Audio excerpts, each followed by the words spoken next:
सुप्रभातम छात्रों। महामना मालवीय इस पाठ पर हम लोग पहुँचे हैं। पुस्तक निकाल लें और देखें। महामनस्विनः मदन मोहन मालवीयस्य जन्म प्रयागे प्रतिष्ठित परिवारो अभवत्। महामनस्वी मदन मोहन मालवीय का जन्म प्रयाग में एक प्रतिष्ठित परिवार में हुआ। अस्य पिता पंडित ब्रजनाथ मालवीय संस्कृते सम्मान्या विद्वान आसीत्। इनके पिता पंडित ब्रजनाथ मालवीय संस्कृत के सम्माननीय विद्वान थे। अयं प्रयागेयो संस्कृत पाठशालायां राजकीय विद्यालये मयूर सेंट्रल महाविद्यालये च शिक्षां प्राप्य अत्रैव राजकीय विद्यालये अध्यापनम् आरब्धवान्। इन्होंने प्रयाग में ही संस्कृत पाठशाला, राजकीय विद्यालय और म्योर सेंट्रल महाविद्यालय में शिक्षा प्राप्त करके यहीं राजकीय विद्यालय में अध्यापन कार्य प्रारंभ कर दिया।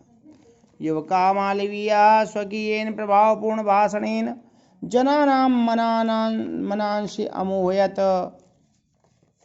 युवक मालवीय ने अपने प्रभावपूर्ण भाषणों से लोगों के मन को आकर्षित कर लिया। अतः अस्य सुहृदा तं प्राग विभाग पदवीं प्राप्य देशस्य श्रेष्ठतरां सेवां कर्तुं प्रेरितवन्तः।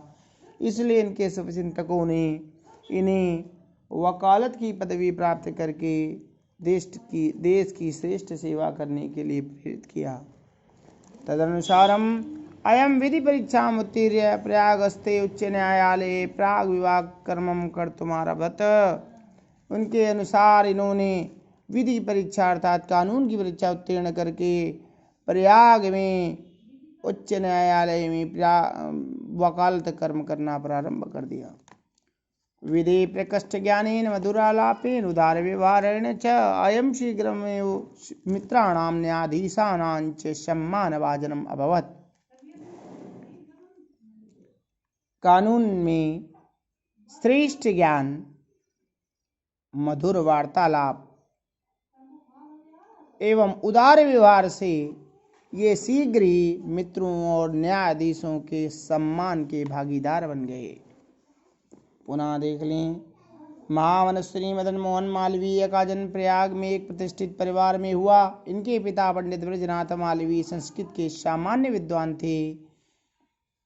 इन्होंने प्रयाग में संस्कृत पाठशाला, राजकीय विद्यालय म्यूर सेंट्रल महाविद्यालय में शिक्षा प्राप्त करके यहीं राजकीय विद्यालय में अध्यापन कार्य प्रारंभ कर दिया। युवक मालवीय ने अपने प्रभावपूर्ण भाषणों से लोगों के मनों को मोह लिया।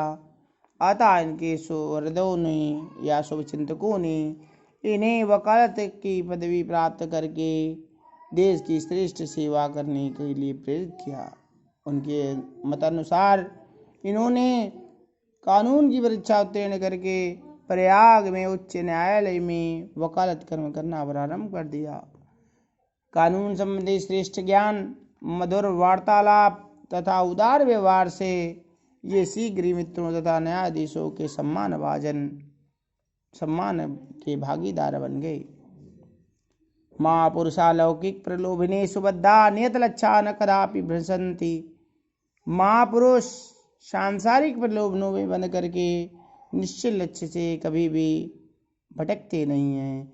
देश सेवा अनुरक्तो अयम युवा उच्च न्यायालय से परिदोष स्थातुं न शक्नोत। देश सेवा में अनुरक्त या युवा उच्च न्यायालय की परिधि में स्थापित रहने में समर्थ नहीं हो सका।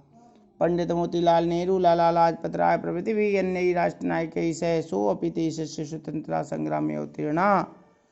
पंडित मोतीलाल नेहरू, लाला लाजपत राय आदि अन्य राष्ट्रनायकों के साथ वह भी देश के स्वतंत्रता संग्राम में उतर गया। देहल्यां त्रयोदशतमे कांग्रेस अध्यक्षाधिवेशने अयम् अध्यक्षपदम् अलंकृतवान्। दिल्ली में 23वें कांग्रेस अधिवेशन के समय में इन्होंने ये कांग्रेस के अध्यक्ष पद को इन्होंने अलंकृत किया।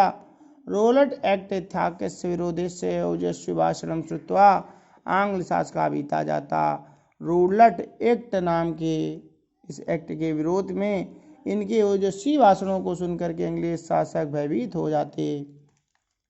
हो गए। बहुबारम कारागारे निक्षिप्तोऽपि अयं वीरादेश सेवाव्रतं नात्यजत्। अनेकों बार कारागार में डाले जाने पर भी इस वीर ने देश सेवा के व्रत को नहीं छोड़ा। पुनः देखें, महापुरुष लौकिक सांसारिक प्रलोभनों में बंद करके, लालचों में बंद करके अपने निश्चित लक्ष्य से कभी भी भटकते नहीं हैं।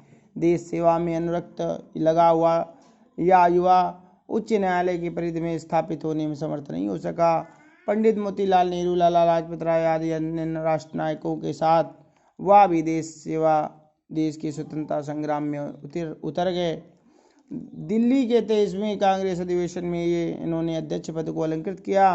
रोलट एक्ट था। इस प्रकार के एक्ट के विरोध में इनके ओजस्वी भाषणों को सुनकर के अंग्रेज शासक भयभीत हो गए। अनेकों बार कारागार डाले जाने पर भी इस वीर ने देश सेवा का व्रत नहीं छोड़ा।